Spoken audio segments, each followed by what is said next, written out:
Hello everyone, welcome to my channel. Please subscribe and keep watching more details. Tom King targets a new victim in Emmerdale as a resident is left to die in horror events with every week that goes by. Emmerdale fans are growing more and more horrified by Belle Dingle's Eden Taylor Draper ordeal at the hands of abusive husband Tom King, James Chase, and next week's spoilers show things spiral spectacularly.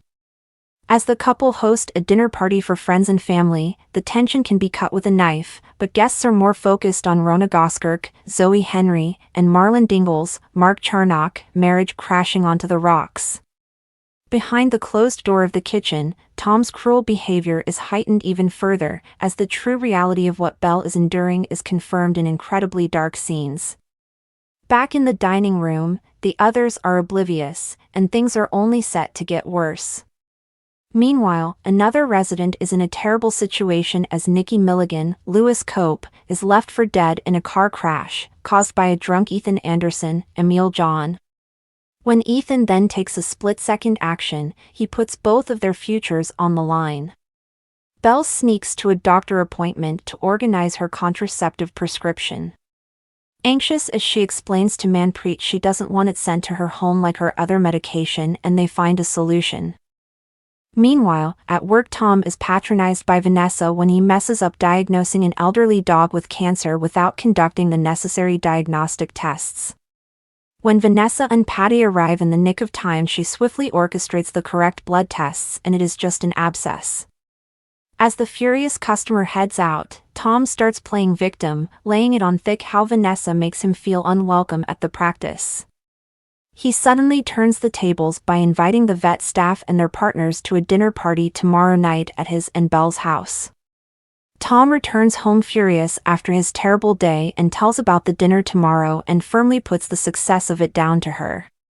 Feuding Marlon and Rona finally agree to meet for lunch. Things are awkward. Especially when Rona tells Marlon she's accepted Tom's invite to dinner the following night. He's frustrated to have not been consulted. He agrees to attend, but they're further apart than ever. Ruby reluctantly accepts Moira's offering of a reconciliatory lunch. But over lunch Moira comes up with a plan as guests arrive for the dinner party. Tensions simmer between Rona and Marlon, while loved-up Mandy and Patty only heighten the awkwardness. Tom's toast about marital solidarity exposes the cracks in Rona and Marlon's relationship further.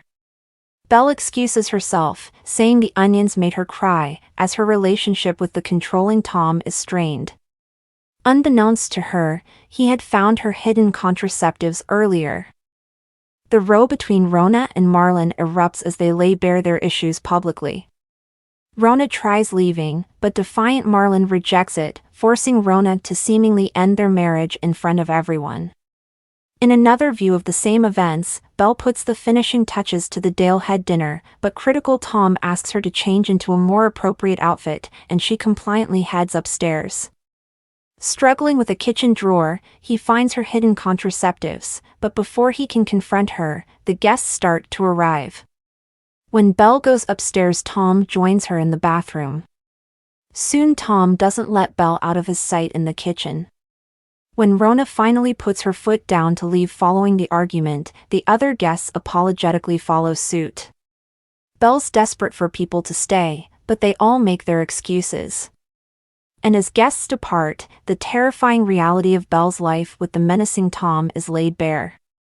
With all the nonsense going on at home, Nikki is frustrated and asks Suni if they can live together. Patty talks to Marlon post-dinner party and tries to urge him to make amends with Rona. He later suggests marriage counseling but worries that she won't agree. Desperate Carrie needs to raise money fast and hits onto an idea. Belle's struggle is enormous following her ordeals. Nikki asks Caleb for Nate's shares to become an equal partner, but Caleb only laughs at him, leaving him frustrated.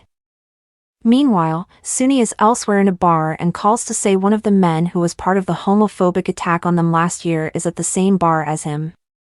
Nikki wants to drive there, but Ethan sees he's drunk too much and says he'll drive instead. As they head to get to Suni, Ethan sees a police car up ahead. He turns around, afraid of being over the limit, and as Nikki struggles to get hold of Suni on his phone, Ethan loses control of the car. Soon after, there's no sign of life from Ethan or Nikki in the crashed car. When Ethan comes round, he carefully pulls Nikki from the car. He hides and then sees a car approaching. He watches as Moira discovers unconscious Nikki before he runs away from the scene. Carrie tricks her way into Pollard's barn and finds a way to get into his laptop. Carrie soon discovers he swindled her by selling her necklace for a fortune. Furious, Carrie plots revenge, convincing Tracy to let her run a cash-only sale at the shop. She ransacks the shop as villagers grab their bargains. April admits she knows her parents are having issues. Ethan's racked with guilt following the car crash as the consequences of leaving Nikki weigh heavy. He makes attempts to cover his tracks, but questions need answered. Carrie confronts Pollard over his duplicity while Kim is frustrated by the setup at home farm.